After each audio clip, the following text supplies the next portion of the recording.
काळजी करू नका, ऑपरेशन यशस्वी झालं.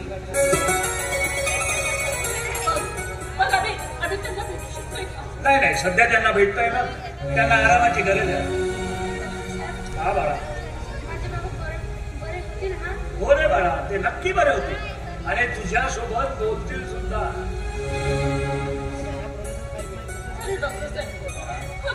तुम्ही अगदी देवासारखी धावून आलात. खूप उपकार झालेत आमच्यावर. उपकार काय मानताय? मी माझं कर्तव्य केलंय बा. चला पण देवासोबत या.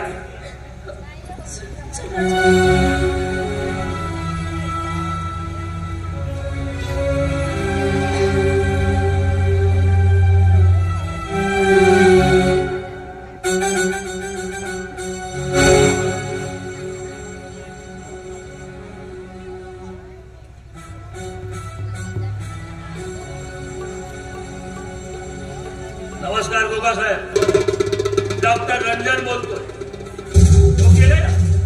तुमचं काम मी अगदी 100% पूर्ण केलं. होय, 15वी किडनी मी आज सायंकाळी तुमच्याकडे पोहोचते करतो. हो नक्की. पण हे गोष्ट आहे गोगा साहेब, या 15 किडन्यांची रक्कम मला उद्या मिळायला हवी. मिळून जाईल. धन्यवाद गोगा साहेब, धन्यवाद. नाही, अजिबात काळजी करू नका. पार्सल तुमच्यापर्यंत अगदी व्यवस्थित पोहोचवली जाईल. ओके, हो करतो ना. आणखी काही किडन्यांची व्यवस्था मी अगदी लवकरच करतो. हा, पण कसं आहे ना गोगा साहेब, इथं हॉस्पिटलमध्ये पेशंट कसे येतात याच्यावर डिपेंड करतं ना. हा, तरी सुद्धा करतोय मी काही किडन्यांची व्यवस्था. ठीक आहे. हो, पण ते 15 किडन्यांची रक्कम उद्या मिळायला. हा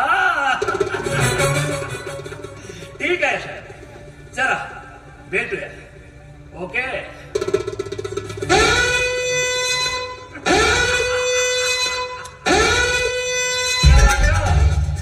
प्रभाकर, तुझ्यावर ठेपशील तो आता मृत्यूच्या आणि तू यातून किती सुटण्याचा प्रयत्न केलास, किती वर येण्याचा प्रयत्न केलास, तरी तुझी सुटका मात्र होणार नाही. मला काय करू मी, तरी काय करू? अरे गरिबीत खस्ता खाऊन खाऊन मी शिक्षण घेतलंय आणि डॉक्टर झालोय. मला शिकवण्यासाठी, मला डॉक्टर बनवण्यासाठी माझ्या आई वडिलांनी काबाड कष्ट केले, मेहनत केली. माझ्या वडिलांनी रस्त्यावर हमाली केली, तर माझी आईला दुसऱ्याच्या घरातील धुनी भांडी काढली.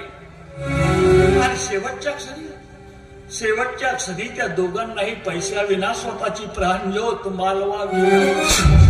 आणि म्हणूनच मला हवाय तो फक्त पैसा. आणि या पैशासाठी हा डॉक्टर रंजन कुठल्याही थराला जाऊ शकतोय, अगदी कुठल्याही थराला. डॉक्टर रंजन नाव आहे माझं. कमीपणाच्या जोरावर बेमारीचं साम्राज्य उभा करणारा डॉक्टर रंजन.